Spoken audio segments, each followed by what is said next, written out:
Okay, welcome to Becoming a Technical Director. My name is Alexander Richter, and this is basically a live event talking about the role of a technical director in terms of how to become one. And I will use my path as an example. So you will see like, okay, what is a potential path to become a technical director? That's the main idea. And we will talk also at the end a little bit about the requirements of a technical director.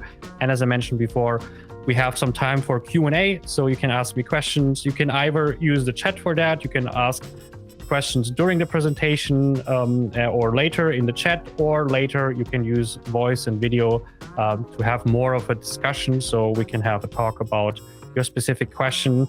But until the end, we will that will be the Q&A part. So until that, no question at all, personally. And the other part is make sure that your microphone is off for the presentation part, so we don't have like background noise in here.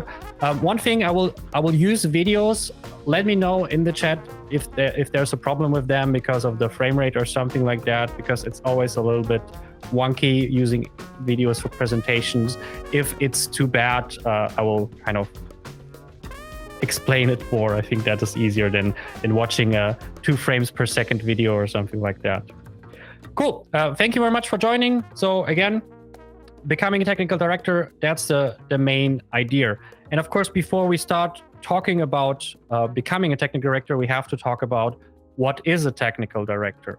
And for me, this is the simplest answer I come up with, is a technical director is a bridge between an artist and a developer. So they combine the understanding of the artistic and the technical side, and especially merge them together. So in a way, a technical director is an artist and a developer at the same time. And in general, I would also say it's both profession that a technical director does in a way, because what is the role of a technical director? The technical director supports the artist. That's it. That's the main role of a technical director, is the artist creates the art for the project, and the technical director supports the artist to create the art for the project. Of course, there are roles where you are involved into the art. You know, a lighting TD can be one who creates light. Shading TD can create shaders and so on. But a lot of times it is more on you will light the scene because we need your technical expertise, because the scene is very complicated and we need someone who understands the renderer. Or you have a scene where you have thousands of lights and it makes sense that you write a script so you can distribute the light through the scene, and it's not one person just like, pinpointing the lights everywhere, and it takes forever and stuff like that. So the general role of a technical director is a supporting one. And on the other side, he is the bridge between the artist and the developer, which means he should be good in the art. If you're a lighting TD, you should be a lighter.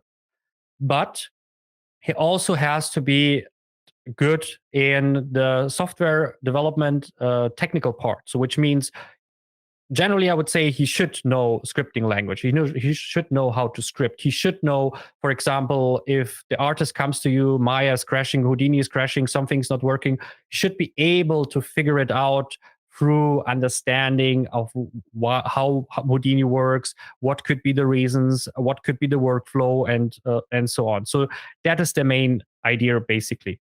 And there are a lot of technical directors. So if we, for example, divide the roles into assets TDs and shot TDs, we have, for example, on the assets TDs side, we have the scan TD, modeling TD, surfacing TD, rigging TD, grooming TD, pipeline TD, and so on.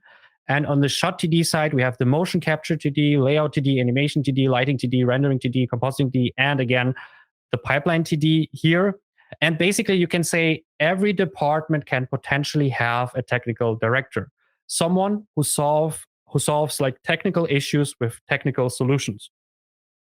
And again, this could be like, okay, it doesn't work, it crashes, it's too heavy or something like that. Basically understanding more of how to solve that so it works.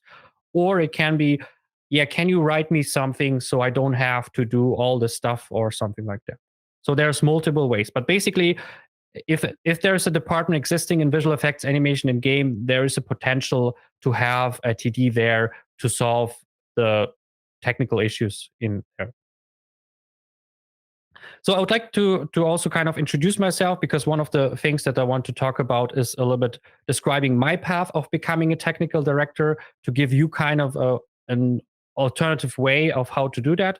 So as you probably know, my name is Alexander Richter. I'm a technical director. I'm mostly focused on pipeline, look development, lighting, and compositing. And I'm also a coach. I'm doing masterclasses. I'm a speaker. I'm private mentor. And some of you maybe know I have a YouTube channel. And there, for example, I'm doing a lot of videos in terms of podcasts and so on.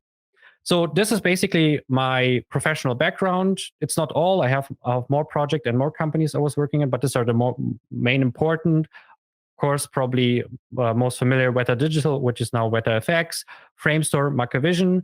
And I was working on Shang-Chi and, for example, Avatar 2, which is coming out this year. And I was working on Monsters at Work and The Amazing World of Gumball and some other projects. And for that, I would like to show you my showreel so you get a little bit of understanding of, for example, how the work of a TD can look like in the results.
Can see there's a variety of projects I worked on. There's also a variety of positions. I was pipeline TD. I was a lot of times also lighting. So it's basically a little bit all over the place where I'm most interested. Also, lighting, I think, is lighting and pipeline, I think, are the two main things I'm interested in. In terms of the coaching part, I'm also I became kind of on YouTube with my Scripting for Artists series. So I started while I was learning how to script in Maya, Nuke, and so on. I kind of started to create a series where I felt like, okay, this would be cool to have. So I started my own series explaining how to start basic stuff in Maya, Nuke, Houdini, Maya, Nuke, and Max, basically. And just explaining how this works. And this later became also my master classes, which I will talk later. And the other thing, I have a podcast, which is also kind of an interesting, it's about visual effects, animation, and games. It's called the 21 Artist Show. And it's basically, I'm inviting guests from all the industry and people that I enjoyed working with, people I enjoy online. You can see Victor Perez, Hugo Guerra, and Florian, for example, from Rise FX, and so on. And we basically talk about very special topics that I feel like are not talked enough about. It is more on the general side, but we also have a lot of technical director in there, and we always talk about like technical stuff and stuff like that. So if that's something interesting for you, definitely check it out afterwards here. Okay, being a TD, so you already had an impression of, for example, watching my reel, and you probably watched other things before, just not the first time.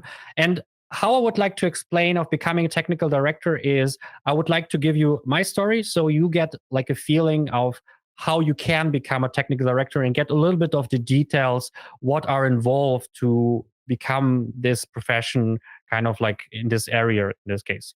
So originally I was not even going for visual effects, animation, or games. I was actually studying law because I wanted to become a media lawyer, and I wanted to do, films and music law kind of. But as probably some of you also notices in their lives, it's like, yeah, just because you think something will be, it's not exactly how it is. So it actually was really not the thing that I really wanted. So basically, I switched then to a different direction, to media computer science, and that was basically my secondary.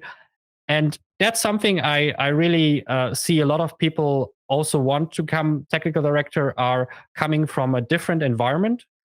So I talk with a lot of my clients, but also with people I met. They want to become technical director because they have a different background, and they kind of feel that's kind of connects with them a lot. And for me, it's the same. So I basically started at all with everything like programming or 3D or whatever when I was 23 or something like that. Before that, I literally didn't do anything with that. And that was kind of the thing. And so, for example, when I started media computer science, I was actually only drawn to the media part.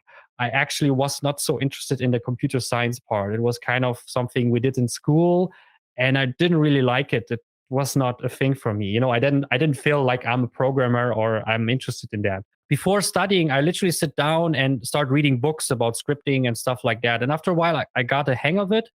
And then I start studying, and actually I noticed I really like the scripting part, and I really like the technical part. And so we learned there like web and apps, but also 3D and so on. And was kind of helpful to kind of create a seed of scripting understanding and logical thinking, which also came from before, you did your math in school and stuff.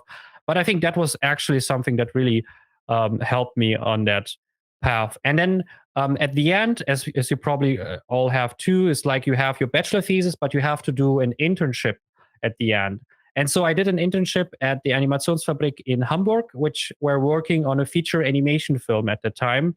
But I was not an artist or 3D artist or anything. I was in the IT department, actually.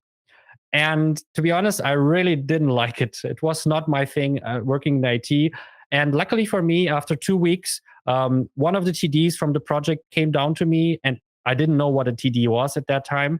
And he came to me and he asked me, "Do you know scripting?"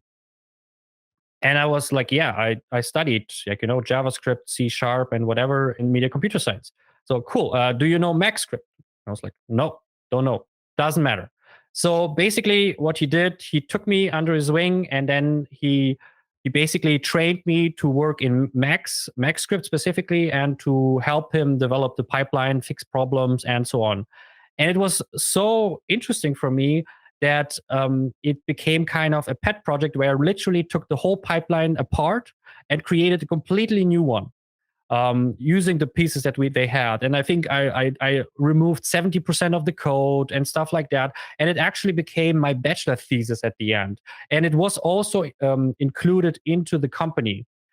So my pipeline was like, there was a presentation in the cinema, and basically in this cinema. And I was like, oh, here's my pipeline. It was kind of weird, but yeah. And basically I was so interested in that topic that I did that basically. And afterwards, I basically did my showreel. I will show you a little bit of that just to see that this is the first showreel that I had when I had something in 3D. I will kill the sound so we can talk over it. So basically, this was the project I was working in. I was not only doing the pipeline work, I was actually asked, like literally I was asking, can I do lighting on that one? And they asked me like, oh, do you know lighting? I was like, sure. And so I was lighting on that one, and that was super cool. And for example, this project, I literally did 1 day of work on that one, but it was like, I had so not enough things to show. So I was like, let's put it in. And yeah, this was, for example, what we did in media computer science. It's a little bit rough on the edges, but you can see like how many roles I have: compositor, editor, 3D, and so on. And it's kind of like all over the place in terms of what I did. And in the next one, I don't even did anything specific. A little bit compositing maybe, but nothing specifically that would be interesting for a 3D artist or technical director like this project. And then we did a game before that. It was also cool. So media computer science definitely gave me a little bit more of a broader view. That was cool, but I actually didn't know afterwards what I should do and where I should focus in. And again, technical director was not a thing that I was aware of at that time. So yeah, basically that. And that's how it looks like. So like, not mind blowing basically, but that's fine. So later at FMX, I didn't know that the Film Academy exists. I know afterwards. And I applied for the technical directing course there. And when I get through the application phase and so on, and then they took me. And then I decided I was already in the master's studying of media computer science, and I canceled that one. And then I went studying technical directing at the Film Academy. And for me, it was the right decision because it was more engaging and interesting for me. So I literally studied technical directing at the Film Academy. And we already had this was the first half year we already had this project, compared to, it looks even better than the feature film that I was working on. So let me just show you a little bit of that one. So this was Drool Pool, and I was doing pipeline because no one wanted to do pipeline, and I was doing the lighting on that. And that's also something, a lot of credit to the compositor. He really improved my lighting, but I was kind of super happy about that one. And the other project at the same time, it was same half a year, was Anyman, which was the opposite. It was more realistic. And here, cool about that one was we did a photogrammetry scan of a character, and then we did motion captures of 3 animals, and we applied the animal movements on the character. And we had this Muybridge style of the old photographies, of the horse. And it's kind of uncanny valley. It's weird. The results are not as great as we hoped for, but it was a lot of work. And if you see the making of, by the way, you can find all the videos also online. For example, if you search for Anyman or making of or something, it's on Vimeo, for example. And you can see, for example, this is the scan that we built. We created like a big shape of 5 cameras. And for example, we had a buzzard, which we pointed. We had some animals. First we did the test with the real motion capture, which didn't work for us. So here, for example, we did the scan. You can see there's 5 cameras and a rail. Then we did GoPros. So you can see there are GoPros all around the cat. And we put dots on the cat. So we had this tracking because you cannot put the motion capture marker. It's very hard to put them on the cat or a dog. They just kind of don't like it and rip it off and stuff. I recently saw that some people done it. Maybe they have trained animals, but we didn't have it was a trained buzzard, but still. And so you can see how much work we invested in creating a photogrammetry of the person, and so it's some fun too, and how the process looks like. And even then the result was still kind of shady sometimes. This is, for example, where I was lighting. That was super cool. I could work with this whole haze and stuff like that. That was super fun to create a lighting setup that can work for every situation and so on. And so it was kind of cool to kind of challenge myself and have the opportunity. You can see here how much work we invested in that. And of course, it was also a lot of opportunity from having this kind of equipment and stuff like this, our band photo. And for example, this is how it looks like when we captured the cat falling. And for example, all this tripods here are GoPros basically all around it to capture 360 of the cat basically. And one of my examiner was Paul Kaniak, and I did actually my first 21 Artists episode with him. So this was super interesting. So he is a technical director at Pixar, and he was talking about the role of a technical director. So yeah, if you're interested in that, check it out. It's definitely a really, really great episode. And then during that time, I was also working on the visual effects short Breaking Point, which let me just quickly show you a little bit from it. So it's basically an effects heavy shoots. You can see real plates with effects around that and explosion and everything you can imagine, kind of a Marvel it up. It was kind of the idea was we create a Marvel short basically with all this explosion and stuff like that.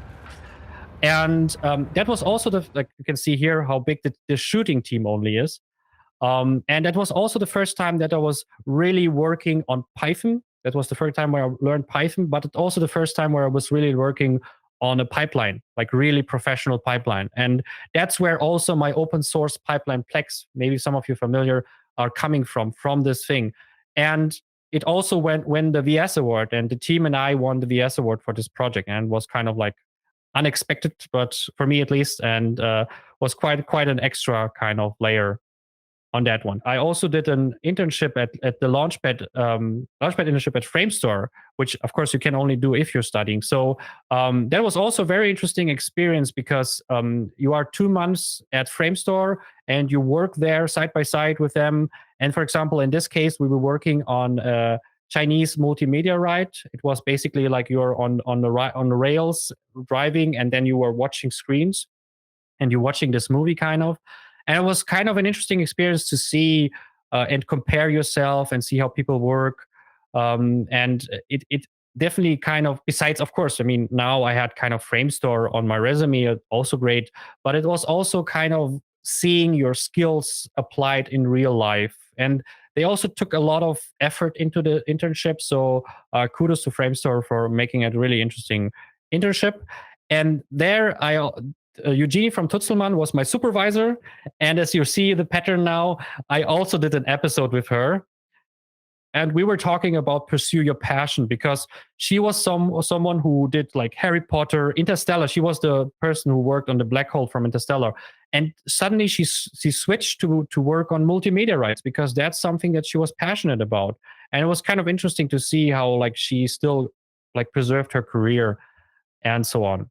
And so basically what I want to show you is also like how many opportunities you can create even while studying, even while going through that, like doing internships, learning specific skills, trying new things. And that's a little bit the idea basically of showing you my path. Afterwards, I went to Vienna. I was working there at Arx Anima on Die Heinzels. It's also a feature film. And it was especially an experience for me because I was working there as a lighting TD and a pipeline TD. And one of the things I think is also hard as a TD is to figure out what you are in a team. And in bigger companies, it's easier because they kind of tell you, like you are doing that. But in smaller companies, it's not very clear. So what you have to do is you have to define your role a little bit from the beginning, and then kind of also make sure that you are used for the role that you're good at, and not just kind of like all over the place. Oh, you're lighting here, or you're fixing problems, or you fixing a scene or something. It's so that was also like a learning experience of figuring out what is a lighting TD actually, what is a pipeline TD actually, and what are my responsibilities, and so on. And it was really cool to have kind of like lighting artists that I could support, and I felt like kind of responsibility for their work. And it was really cool to work with them. And again, you can see the pattern. I worked with Christopher Hees. He was my supervisor, my lighting supervisor, and he did a fantastic job in like managing the team. And so I made an episode recently about healthy teamwork. So how to give criticism, feedback, how to talk with each other, how to build a team, and so on. And then afterwards, I went to Montpellier and worked there for Dwarf Animation. And my first project was a French animation series called Mon Chichi. And there I was mainly like, I always call them garbage TD, which is basically you just get a scene and then kind of clean it up. Basically, that's the only thing you do. So it's not super interesting. And then afterwards, I got the chance to work on Monsters at Work, which is, of course, a high profile project because it is a Disney Plus project. And it was actually a little bit of my dream because for years, I always say, like, I want to work for Pixar. And I think in a way that was kind of so far the closest I worked for Pixar, because Monster Incorporation is a Pixar movie. So it was kind of nice to work on that project. And again, also same thing, like this was a company where, for example, we had like half of them were French and half of them were international. And there was a lot of figuring out is like, what is my responsibility? What do I want? What is the thing that I'm good at, and that I can add to that, because it's very easy on a TD role that, for example, I noticed for example, in the French industry, TDs are more support, like literally cleanup TDs. Basically, a lot of TDs in the French industry do, for example, cleanup and fixing scenes and stuff like that, just making it work, which a lot of times I feel is a kind of a waste, because we can do more. And again, it depends a little bit on the industry. For example, in London, a lighting TD is actually a normal lighter. He's not really a TD, he's just a lighter. But a lot of companies call lighter a lighting TD. It's super confusing. Basically, I finished that one.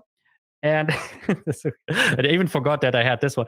Yeah, and my supervisor there, Nicolas Leblanc, I talk about with him about leadership and supervising. Was super interesting to see his perspective. He was also working on highly project, as you can see here, Doctor Strange and so on. And then, kind of surprising for me at least, I applied also for Weta after that project, and I got a call back, like, let's go for an interview. And I actually started working for Weta. If it wasn't for Corona, I would have worked in New Zealand, but it ended up being a remote thing, which is, like in my experience, completely different as being live there. And there I had the chance to be assets R&D TD, which is basically I'm a pipeline technical director slash software developer kind of role. And there I had the chance to work on Shang-Chi and the Legend of Ten Rings, which more on the support side. But the main focus was actually on Avatar 2. Specifically, I was focusing on the layout department and partially modeling department. So James Cameron's motion capture data come in for us, and we had a lot of that to help the layout department to process that and help them with their own kind of structure. And if you're not familiar with like companies like Weta or Pixar or something, they have their own stuff. So we use Maya and Houdini, of course, but literally everything is replaced in Maya. For example, they have their own outliner, they have their own data types. Everything is different. So especially in this kind of companies, you cannot just rely on the knowledge that you have from before. You have to literally learn how everything works from the beginning. So it's of course good that you know things, but it's still like, okay, how does it work? How do you import things? How is the data stream and so on? So I think that is the biggest challenge if you come into bigger companies who have their priority systems and stuff like that. And that's kind of a learning experience, especially on the technical side, because you don't just have to understand it superficially. You really have to understand how things are working. And that's a little bit kind of the summary of my career so far. Is that was the main points. And again, the idea was to show you like how things are coming together. What I'm doing at the moment now is I train technical director. That's one of the things, and one of the focus that I do is on Python. As you mentioned, probably also in my talk, Python or scripting is an essential part of that. So basically, I use scripting everywhere, even if I'm doing lighting TD, and even if I'm a lighter. It was very practical to have like to write small snippets and stuff like that. That's why, for example, I'm teaching Python for Maya, Python for Nuke, and Python Advanced for higher personality. And the idea is basically that. So I think that more or less every artist needs or can benefit from scripting or Python.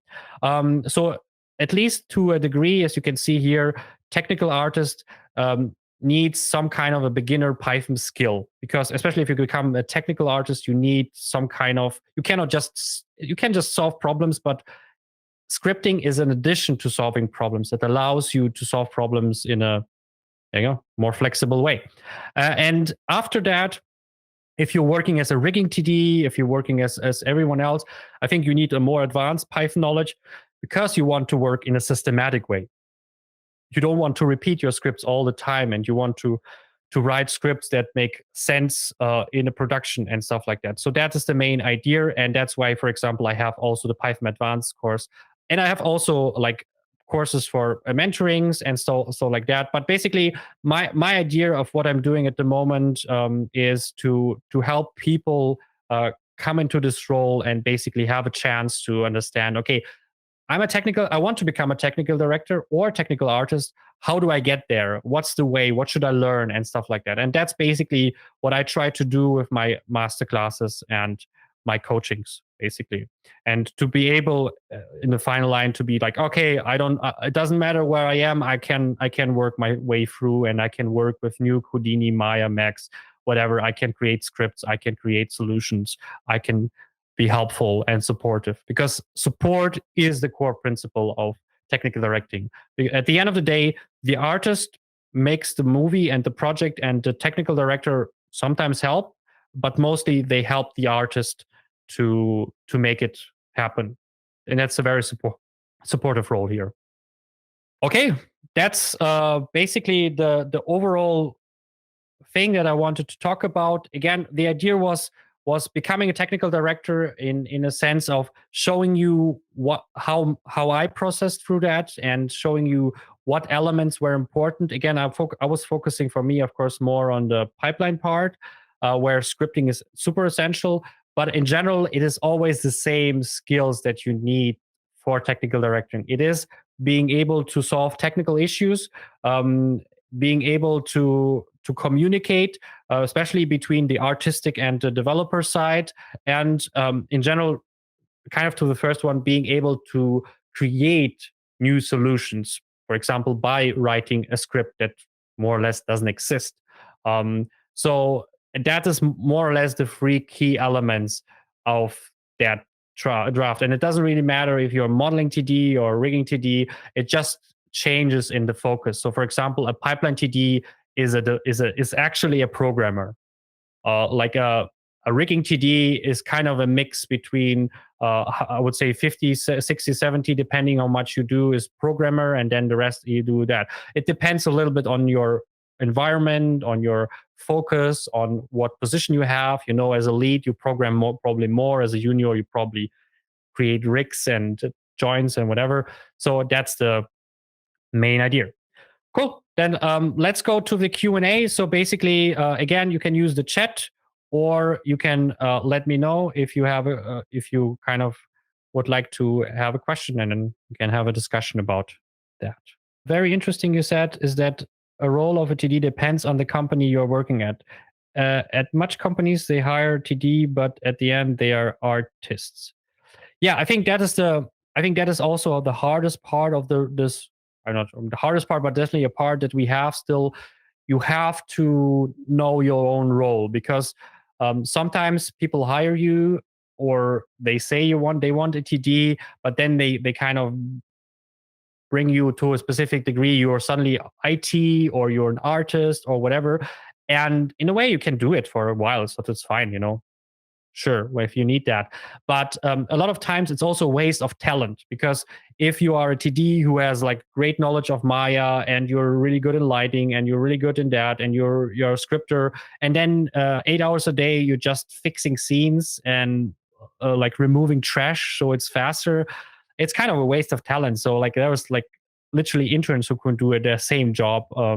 And yeah, so that's the idea basically. It's also to understand your role, so you can also be more clear about what you can bring to the table, because that's also part of the job, is to show like what you're capable of, so people can use you the best way, and it's more interesting for you. Hi Alexander, thank you for this webinar. So what are the best must-have Python skills the TD role requires? So I mean, there is no must-have, like, so it comes back to the solving technical problems. So the must-have Python skills is you have to be able to create the tools that help your department. So it depends a little bit on department. Every department has different skills. So for example, if you're a lighting TD, your Python skills will be more into the renderer side and lighting side of that. Your Python skills should be able to summarize steps in the software. So that's my default state. So basically, typical thing, you open Maya, you click on three things, and that's the result, and that's something the artist wants. That should be something that you should be able to do via Python. So you are able to summarize these three buttons into one shell button, or summarize that with a UI where you can type in a number or a name or something like that. That's the skill that I believe is the minimum that you should know on the level of every department. So that's, for example, the thing that I'm doing also in my masterclasses, basically, because I want that everyone who goes through my masterclasses is starting at potentially zero, and then they go through this class, and then, for example, are able to write lines of code. And I can show you an example here. For example, in Maya, that is something, I mean, that's definitely that is something that you could potentially do. You write some things, you summarize actions, and then you write some buttons, and then you have some inputs maybe. um, basically create scripts that help your process in a way. So for example, here is a texture piper where you have a UI that basically takes away from the attribute editor and puts it there in a more visual and simplified and maybe automatic way, and then you can just kind of input that. I think that is the first step, what I would expect from every TD. Basically, if you're rigging, modeling, doesn't really matter. You should be able to create scripts that automate process. I think that's the easiest way to say. That's the beginner level. The advanced level would be when you go into the level where you start to create systematic tools, where you can write tools that are independent of Maya, Nuke, Houdini, where you use classes, where you work systematic, where you work in a team, where you write code that can be like looked for others and reused and so on. So they're not just contained to this small thing, but they're huge, like can be systems and help you to kind of, doesn't even a rigger. You don't want to write a new rigging auto rigger for each character. You want to write maybe one and then change the elements to that. And for that, there is an advanced element of kind of understanding Python and of course your work. Do we need to specialize ourselves for a TD position? Like fluid cloth crowd or character effects and effects, for example. No, you don't need to do anything. So I think the most typical way of becoming a TD in general is you get recognized as someone. And normally the path is a little bit like going back to this one, the path is a little bit like this. You either come from the software development side and then you transition into the technical director side by learning more art, more Maya software, and more visual effects software, and learning how things are working in the artist department. Or, which is most of the time, you come from the artistic point, you are a modeler, you're animator, you're whatever, and you're transition to the technical director, which means you have to transition through the technical artist role and then technical director. But you will be specialized by default because you probably are good at something. You're a good animator who wants to help out with technical problems, or you're a good modeler who wants to start procedural models or whatever. So you basically kind of transition. You mostly are in something. In a way, yes, maybe that's the end. You have to be specialized in something because a generalist TD is a rare thing because you normally have, you can do a lot, but you normally have a specialization or an interest where you like, oh yeah, that's good, I'm good in that. And then you transition basically through the ranks by going through that. So that's also my tip. If you're an artist and you want to become a technical director, don't just jump into that. Just become a technical artist first, which means become someone who people ask for help when they have technical issues. You don't have to be a big coder or something. It's great if you learn, as I see here. I believe a technical artist even has this skill for sure. But you have to be someone who people come if like, hey, I have a problem. Maya crashes. If I change this joint or if I change this vertices, it crashes or changes or stutters. Alex, come there, or Mites, come there.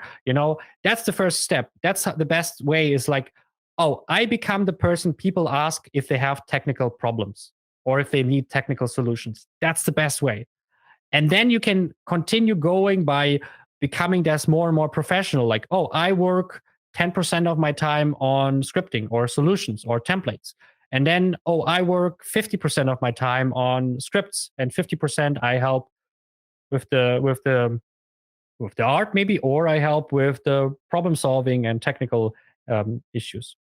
And that's basically the idea. So you should have something that you're interested in and kind of focus to transition into a more technical role by that. I wouldn't jump like from zero to hero, kind of like, oh, I don't know anything, let's become a technical director. That's a little bit hard. I would go from one direction, artist or developer, and then kind of like add the other elements. So you basically kind of transition in the middle in the end of the day. Hey, Alexander, have you got a specific suggestion for a VFX student currently looking into becoming a TD? I already know a bit of Python, but I never really applied scripting to VFX methodologically. Should I start getting used to scripting before graduating, or should I first focus on specializing in a specific discipline like gliding, rendering, and heading towards becoming a TD afterwards? That's always a little bit hard of a question. I mean, again, you can, as I mentioned, you should start at one of these two big things, because if you do everything at the same time, you get kind of overblown, and it's too much. Um, Generally, I mean, it's hard to say why, because it depends on what you're interested in, what you like to do most of the time. Because, for example, for me, I really enjoyed helping people with technical issues. So I loved lighting, and I loved the art of lighting and making things pretty and shading and stuff like that. I really like that. But I love into digging into problems and figuring things out and wondering why, and finding solutions why Maya crashes, or why the rendering is taking 1 hour instead of 5 minutes. And so, in general speaking, it is a good way to learn things a little bit in parallel. So in terms of, like, you shouldn't, like, oh, I will learn Python in 5 years or something like that. You kind of lose a little bit the opportunity to get practice through the years. But I would focus on one thing specifically, yes, for sure. So you should focus on one thing. And I think generally you should have a general skill in 3D. Like, you should kind of be like somewhere. Like, if someone wants to hire you, what do you do? Like, I'm solving problems. It's like, what does it mean? Can you show me something, or something like that?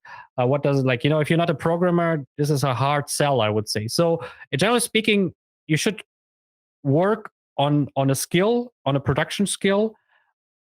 And if you notice that you are more on the problem solving and technical side than the artistic side, then kind of transition into something in there. For example, I mean, there are departments that are more technical: grooming, effects, rigging.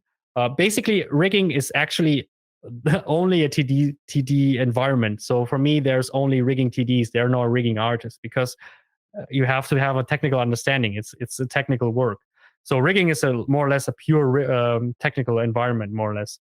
So you do a little bit artistic stuff in the beginning, but after a while, it's like, okay, how skeleton works, and then you start to have your small scripts that help you to connect things and whatever. So yeah, so I think that's hopefully the answer to your question. So yeah, I would go into a direction that you enjoy. And again, you can pick a direction already that is more technical: FX, TD, rigging. Or if not, you pick like something like lighting or modeling, and then you can still see what you need. So one of the things is, you cannot learn Python if you don't have a task for it. So it's really hard to learn scripting or Python if you don't know for what exactly. It's much easier, and that's something we do in all of my masterclasses. If you come into my masterclass, we always talk about, what's your goal? What do you want to use Python for? Because you cannot learn Python with motivation if you don't really know a specific situation where Python would help you. You're working on a model, and you need a script. It would be cool to have a script that connects things or renames things or whatever, because you have to do it multiple times, and it's very annoying. So, like, cool. I would like to learn some degree of Python to create a script that renames my models. Great. So you can still become better at modeling and learn enough Python so you can create this script. And afterwards, you can still, oh, that was fun. I want something more better and complicated and helpful. So you learn more Python to create that. And I believe that is the best way to kind of approach this kind of path, how to go with that. Hey, Alexander, thank you for the webinar. How much C++ required for TD role along with Python? 0. I never needed C++. I could have used it. And I know a little bit C++. I use it actually for my paper. I did a paper about like skin, making realistic skin. And there I only used C++ there because C++ was 100 times faster than Python for this specific thing. And I needed the performance. It was a pain to transform it from Python to C++, but I did it because I wanted the performance. But you never really need, generally speaking, you never need C++ for a TD role in general, because Python can do all the things. It only becomes C++ is more for developer. Like a normal TD never uses C++ in their work. But it's possible. You can. If you say like a typical situation, if you are modeling TD or rigging TD, something with high vertices or something, and you have a plugin and it's too slow, that's a point where you say, you know what? I know C++, or I want to learn it. And then you create a plugin that is faster, because C++ is faster than Python. But as long as there is no reason, like speed most of the time, there is no reason for C++ in general. But it seems most of the jobs post requires I should ask C++ notch. Yeah, they write it, but it's more of a it's always on the nice to have section. It's I never saw that in the requirement. I can imagine it only like software developer, yeah, research, yes. Pipeline, I don't think even pipeline has it, to be honest. So even them, they have C++ normally on the nice to have, and everyone else, like what should they do on even C++. And also, just because they write it on the application form doesn't mean not all of them mean anything. It's more like they're just keeping it because it's always there. So like, good to have. Again, if you get hired and it was there, who cares? So yeah, so you don't need C++ if you don't have a very specific thing that you want to do. Of course, if you like to do it, sure, it's a bonus for sure. But for the work of all TD roles, you don't need C++ to know. And I was never in the need of knowing C++ so far. I have the question: what's the average salary of a TD? Oof. That's depends on country, company, and your negotiation skills. It depends also, are you a freelancer? Are you working full time? So it absolutely depends on the environment, and yeah, so many environments. But what I can say to salary is, generally speaking, you earn more than most people in the project. Of course, besides supervisor and stuff like that, but artists for sure, because you are the person that has a lot more impact than an artist. Of course, the artist creates the project. You know, if he wouldn't create the character and the light and whatever, there will be nothing. But you are someone who helps 10 artists. I always say 1 TD per 10 artists. You help 10 artists to work faster, maybe even work, because maybe they cannot work if they don't have your solutions. So basically, your work saves money. Because if you create a tool or help to solve a problem, it's all these hours that are saved from all these artists that you helped. You know, imagine you create a tool to open shots or export shots. Imagine it takes the thing 1 minute. And a normal artist without this tool, it will take 10 minutes to export it, because he has to save, rename, export ABC, whatever.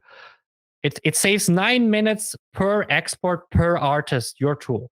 And so you basically have a good standing in terms of, yeah, okay, if I have a TD, it's a very cost effective situation, like that. But again, without the artist, the TD wouldn't do, a lot of the TDs wouldn't really create the end result. So yeah, but that's the biggest thing. So that, and that's also, by the way, that's why I also have actually a contract negotiation coaching, because I really learned that if you cannot sell yourself, that, and I mean that in terms of negotiation, not like, oh, I'm the best. Then you also get shitty contracts. I saw people having. I was an intern, and one of the 3D artists had a worse contract than me as an intern. I got more money as an intern than an artist. That was ridiculous, and that's why the price is a little bit of a hard ball, because there are people who sell themselves very short, or they don't know how to negotiate or whatever. So even a TD role will not save you if you don't believe in your skills and your contribution and your position in the thing. That's why one of the reasons why we do that, to kind of establish that how important you are if you are doing a good job. Of course, doesn't mean just because you're TD doesn't mean you're important. If you're doing a good job and help people out, and save them time and effort and energy and frustration, then you should be like compensated for that. And I think that is an important thing, which I like. For me, it's like I always go into every negotiation by, okay, I always go prepared. My tip here, fully prepared. I always know how much money the company pays, how much money cost of living is, how much money my position is, how much money I want, and what my arguments are. So preparation in a negotiation is the rule number one. If you don't go prepared into a negotiation and don't know the numbers, it's God will what you will get at the end of the day. But yeah, to answer your question, it should be good. But it, of course, as a junior TD, it stacks. And of course, in London, it's good compared to an artist normally, but you're still in London, so it's also a little bit of a challenge. Thanks. I was wondering because I'm a mid-level TA right now in games, so I was wondering. So I think that was the question before. Oh, the salary. Yeah, same thing. So yeah, the more technical you become, basically, normally the more impact you have on the project. It's the same thing like supervisor get more money because they have more responsibility, and they are working with more people. They have, or lead also, they have 10 people, 20 people under them, and they have to manage them. If they break something or they make bad decisions, all the 10 people, 20 people like lose time, and the company loses money. And so that's a little bit the thing. And same thing with TDs. If they help 10, 20 people, it's a big gain. Or if they break a software, which can, like, I think every one of you already had the situation, script is broken, nothing works anymore. Suddenly the whole company can shut down because you cannot export anymore. So you cannot do anything. So yeah, that's there is no specific thing, but I can tell you again. By the way, I can show you something from. I have a blog, and there you can find actually an article about contract negotiation, because that's something I feel like a lot of people kind of don't put enough time into. If you go on my website, go to blog, you can go to career, for example, or just look for it. There's called Let's Get Paid More. And there I give you kind of like ways and rules of like what should we do like that, like rules of negotiation. You should have a minimum salary before you go into any negotiation, realistic, optimal, and then you have more than money, maybe they pay for everything else and stuff like that. So yeah, check it out. Let's Get Paid More. It's on my blog. Can maybe help you with that kind of thing. All the 3D and compositing softwares compatible with Python? Yes. So I don't think any visual effects animation software is not able to do Python. Maya, Houdini, Nuke, Blender, Mari, 3ds Max, yeah. So and some more. It's like I think every Foundry basically product should be Python ready and so on. I think even Fusion should be even, which is not as much used. But yeah, most or all of them are able to use Python. That's the benefit. And it's basically, if you if you look at this picture. So for example, this is Nuke, Maya, Houdini, and 3ds Max, and they all use the same Python script. I wrote this loader app, this typical, I want to open a shot, I want to open a SAS asset. And I literally wrote that. This is advanced, this is not beginner, but you can literally use Python and PySite to create a UI and scripts that work in every software. And it literally, you open this app everywhere and it works exactly the same. And you more or less write this once and that's it. So Python actually gives you that. That's why I'm so focused on Python, because if you know Python, A, you can control every software that you need. B, it's super easy to learn something else. So I had one of my students, for example, learned Vex in Houdini. It's their own language, and he said it was quite easy that after learning Python to learn that. Or if you need to learn Mel or MacScript, it is quite easy to learn because it's like basic every language. If you know the basics of a language, every other language is much easier. And in programming, it's even much easier because it's literally this more or less the same rules with a different syntax. Also, a little bit give you a hint to things. You already were on my website, else you probably wouldn't be here. You can find also a lot of things on my website. So for example, I highly recommend, especially if you are like figuring out a little bit the way through like the industry or becoming a technical director, I really recommend my podcast, because there's a thing that there's a lot of TD episodes in there, as you can see with Paul Kaniak, technical director at Pixar, rigging technical director we have, and so on. Compositing TD I had with Carl Schroeder, for example, at ILM. And so there's like also, you can understand this like, okay, how did they become a rigging TD, crowd TD or compositing TD? And I think that could also kind of give you a little bit of ways. And I think this is a great addition to what I'm just talking about. Another thing, of course, I would recommend you my blog. I try to generally write articles in every week, every month, basically. And for example, also there, I recently wrote an article with Wesley about what is a rigging TD, with also kind of requirements. There's pipeline TD. I have an article. It was somewhere here. And so yeah, there's also like a lot of information here, is it, about that, and that can also kind of add to that instinct. And of course, generally speaking, since I'm talking about Python so much, if you're interested, in April, some of you are already signed on, I saw. There will be Python for Maya, Python for Nuke, and for people who are already familiar with scripting and can write basic scripts, Python Advanced.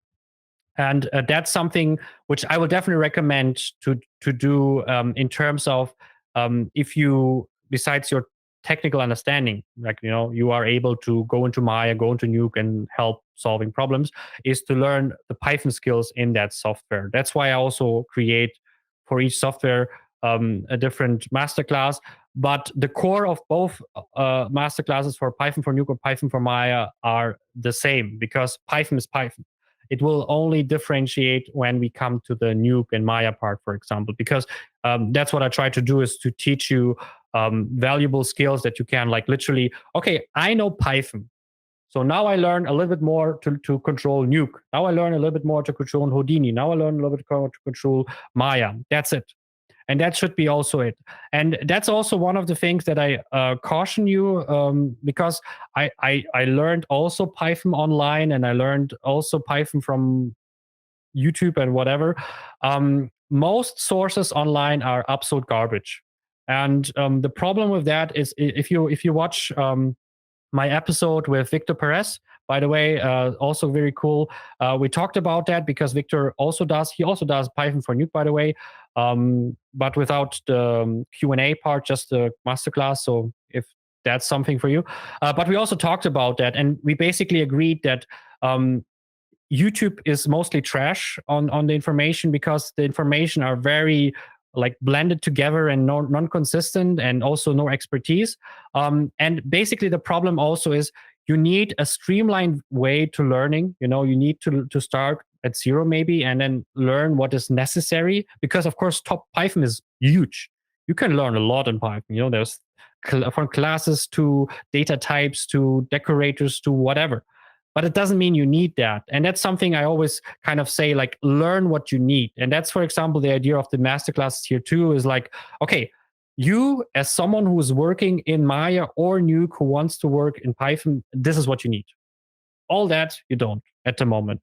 And then when you feel you need more, you can do the advanced course and so on. So that is the idea. And that's something, again, I don't say you have to get my courses, absolutely don't mind. But when you go into free courses or some cheap courses online or something like that, be aware that some of them are trash because they don't know what they're saying.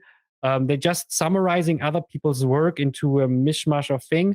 And just because you're confused or don't understand, it's not always your fault. Sometimes it is the fault of a lot of times it's the fault of the masterclass or the video or whatever, because they don't know how to explain it. They don't understand them themselves, and they use examples that are not interesting or necessary for you, or like not relevant to you.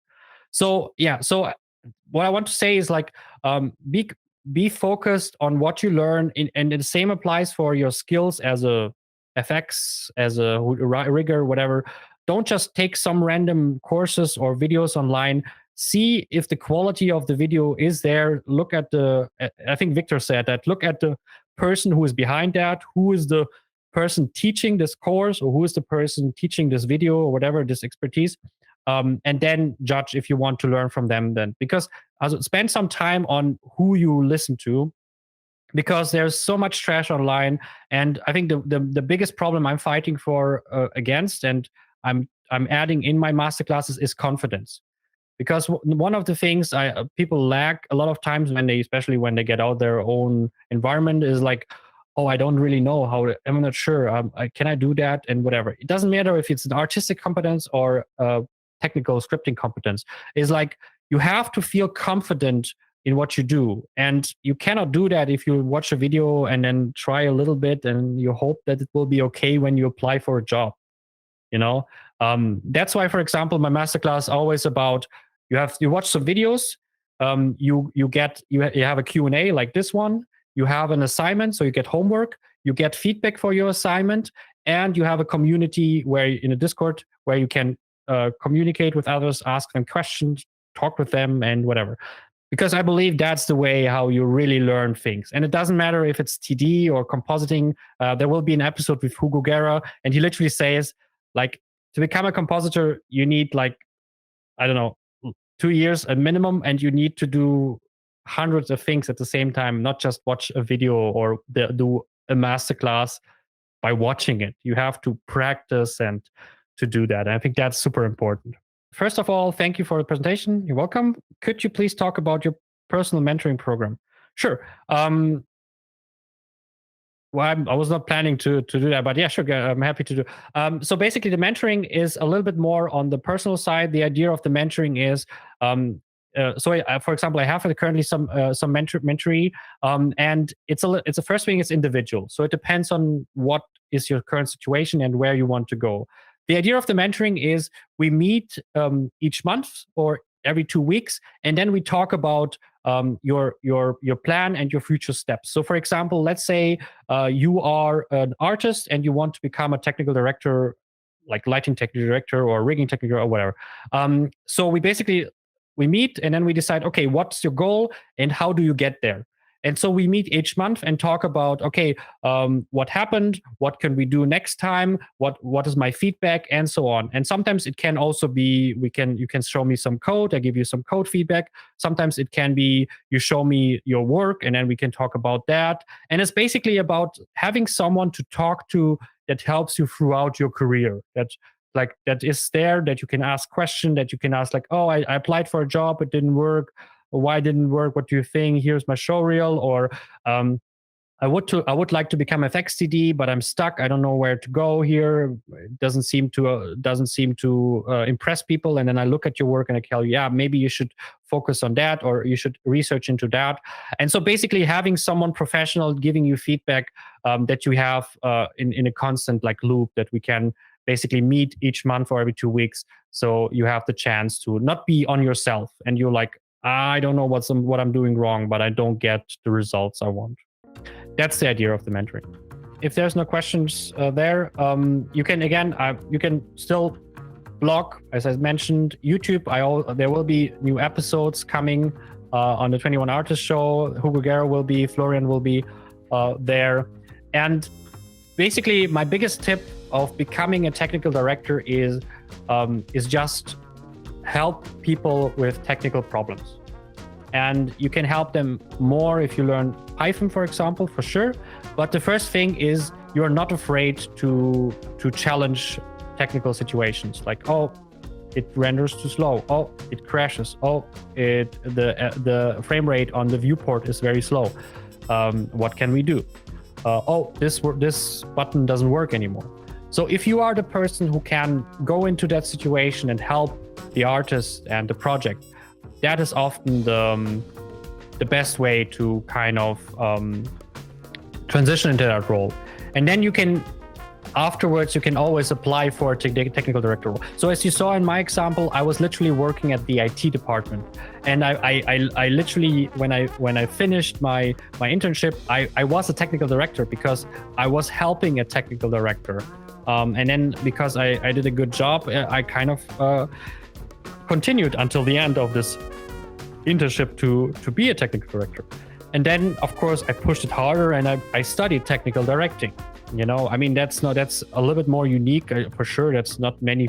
I don't think I know any other place where you can do it, but that's not that was not the most important thing. The most important thing was that at this study, people were treating me as a technical director, and I can take roles there. So there was a director, there was a producer, there were animators, and I could like just decide, okay, I will do the pipeline. Oh, I will do lighting. It was still more artistic, but whatever. I will help you if you have problems. And that was the biggest kind of way of getting into this position by being in the situation of helping people with technical issues. And I think that was the main thing here. Guys, thank you very much. It was a pleasure having you all here. Thank you for the questions and being here. I really hope that it helped you to understand this role by showing you how I went through that and explaining a little bit of the background of that one. And yeah, else, happy to see you everywhere. Maybe you join my course, maybe somewhere else in the world, you never know. And I really hope that you guys get the opportunity to become a technical director or a technical artist in the future, if that's your goal. And hopefully this live event helped you with that. Thank you very much.